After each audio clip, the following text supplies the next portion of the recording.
Huwag kang masyadong halata. Bato-bato sa langit, ang matama ay huwag magalit. Bato-bato sa langit, ang matamaan ay huwag masyadong halata.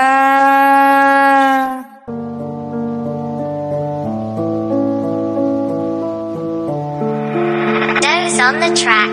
Sapat lang ang mga pera na wala ba? Simot lahat sila magkakasama. Habang tayo, ubus walang wala na. Lahat sila masasaya, masasagana.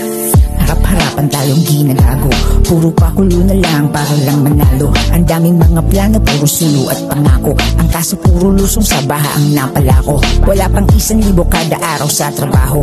Tapos pagkasahod mo, uutang ultimano. Bansa ba ang mahirap o baka kami lang ang mahirap? Magkanda ko ba yung iba, dumadaing na nga aba? Dinadasal na lang nila makakaraos pa, kaya dinadaan na lang sa tawa kahit konti masaya. Paano ka makikibagay? Depende sa pusa kung paano ka mamuhay.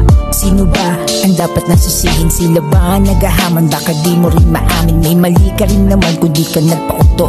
Pilipino ang pumili, ba't sila umupo? Tangina, ang hirap ng pumatas, 20 pesos ang bigas. Ano ka nangangarap ni hindi ka nga malaya, kontrolado nila. Batas daw sinusunod, manipulado pa nga.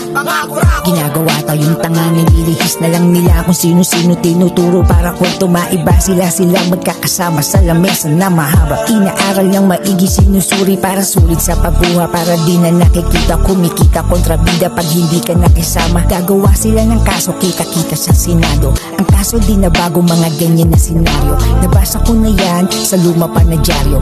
Bias na balita, niloloko mga tao, mga gago. Ginagawa pa tayo mga bobo. Inutil at walang alam, mahina daw ang ulo. Kung nabubuhay lang siguro si Rizal, baka sabihin niya mga indio literal. Nagmura si Luna, si Mabini tumayo. Pinilit lang lumakad para hampasin kayo. Bayaning nagbuwis ng buhay para sa inyo. Kami nagbayad ng buwis, nasa bulsa nyo. Sa lupang sinilangan, pinagkaisahan, pinaghahatian, kaban pinagnakawan. Sino ba ang dapat nasisihin? Sila ba nagahaman? Baka di mo rin maamin. May mali ka rin naman kung di ka nagpauto. Pilipino din pumili, ba't sila umupo? Sino ba ang dapat nasisihin? Sila ba nagahaman? Baka di mo rin maamin. May mali ka rin naman kung di ka nagpauto. Kawawang Pilipinas, lubog na lubog. Mahirap nga ba talaga ang Pilipinas? Ngayong limpak-limpak ang nananakaw ng korupsyon. 20% of the national budget according to estimates. And that easily translates into billions or worse, trillions. Bakit proud pa yata sila?